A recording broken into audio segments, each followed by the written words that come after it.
Om itu mau buat ekosistem ekonomi baru ya? Demikian seorang anak yang baru akan menyelesaikan pendidikan S1-nya menyatakan ini ke saya kemarin. Dia adalah teman kuliah anak saya nomor 2 yang kemarin makan malam bersama di rumah saya, tetangga dekat rumah. Maksud kamu bagaimana? Demikian saya bertanya. Saya tuh melihat banyak video Om Bosman. Lalu saya karena punya banyak waktu menunggu panggilan skripsi sekarang ini, saya ikuti setiap tulisan di sosmed punya Om. Bahkan mundur sampai 5 tahun belakangan ini. Lalu saya mulai kenal dengan jalan pikirannya Om. Saya dapati Om berpikir sangat aneh. Ngomongnya gede banget tentang MMT. Sampai orang banyak yang gak nyampe pemahamannya. Bahkan kalau orang itu politikus bisa jadi ancaman cara berpikir Om. Karena semua politikus calon pejabat gak punya platform berpikir ekonominya yang baru atau mempunyai sistem ekonomi yang lain. Lalu Om beruntun menjelaskan modern economic theory yang didukung 3 pilar. MMT, SWF, dan TINA. Kemudian terakhir bahkan Om sebar lagi dengan pilar keempat yang namanya Tiara. Kemarin di Twitter Om dianggap gak banyak belajar, gak banyak tahu tentang UNCLOS selat di Indonesia. Tapi Om gak jawab. Malah orang-orang aja yang pro kontra saling bersahut-sahutan. Ditambah lagi teori konspirasi virus corona membuat banyak pro kontra berkepanjangan.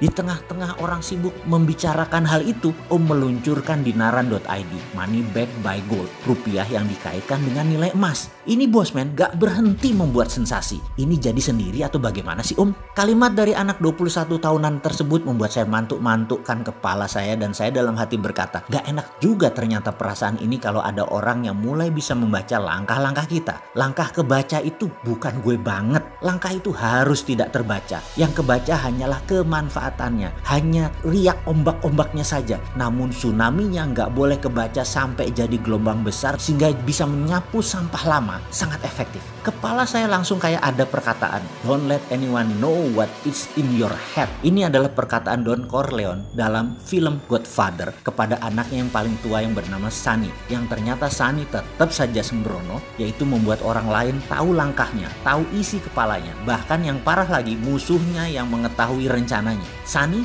game over, selesai sebelum menjalankan apa yang dia rencanakan. Sementara Michael Corleone tetap shadow, langkahnya tidak terbaca. Michael Corleone lah yang akhirnya menjadi seorang Don sampai akhir hayatnya. Bagi seorang Don, langkah dan tindakannya nyata, namun apa yang menjadi tujuannya harus tidak ada yang tahu. Saya kemudian menyelidik lebih dalam lagi untuk tahu apa isi anak mahasiswa ini otaknya. Apakah dia bisa membaca tujuannya atau dia terfokus dengan langkah-langkah catur kecil kita? Saya pun bertanya, apa yang kamu simpulkan dari pengalaman beberapa bulan ini mengikuti sosmed Mardigu dan video Bosman? Demikian saya mulai melakukan in-depth question. Mau ganti sistem ekonomi, katanya polos. Dalam hati saya berkomentar, boleh juga nih anak analisanya. Sistem ekonomi bagaimana? Kata saya menyelidik lebih dalam lagi. Membangun contoh buat negara berskala kecil. Misalnya membuat solusi untuk korban PHK, pengangguran, dan orang yang nggak punya kerjaan. Lalu meluncurkan dinaran.id yang membuat uang orang ada backup emasnya. Dinaran.id adalah payment system,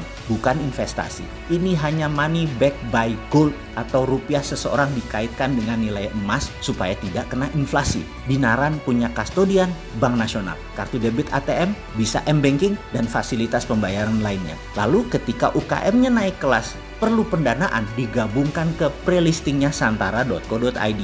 Jadi itu membuat ekonomi looping, ekosistem ekonomi skala kecil sebagai contoh praktek dari modern economic theory. Benar begitu kan perut saya berasa ditonjok Van Diesel. Anjir, ini anak bahaya nih ngebacanya. Demikian saya komentar dalam hati. Saya kemudian menjawab, boleh juga kamu membaca 50% langkah ya? Boleh. Saya tepuk pundaknya sambil berdiri, kemudian meninggalkan ruang makan tersebut. Saya pun pindah ke ruang kerja saya di ruang belakang yang mejanya berantakan, lalu menelpon beberapa orang dengan nada tinggi. Kemudian saya mulai ambil kertas, saya coret-coret puluhan lembar tulisan yang saya tempel di dinding. Setelah beberapa jam di ruangan tersebut, saya blast sebuah kalimat di dalam grup-grup saya dengan kalimat tegas, jalankan protokol B.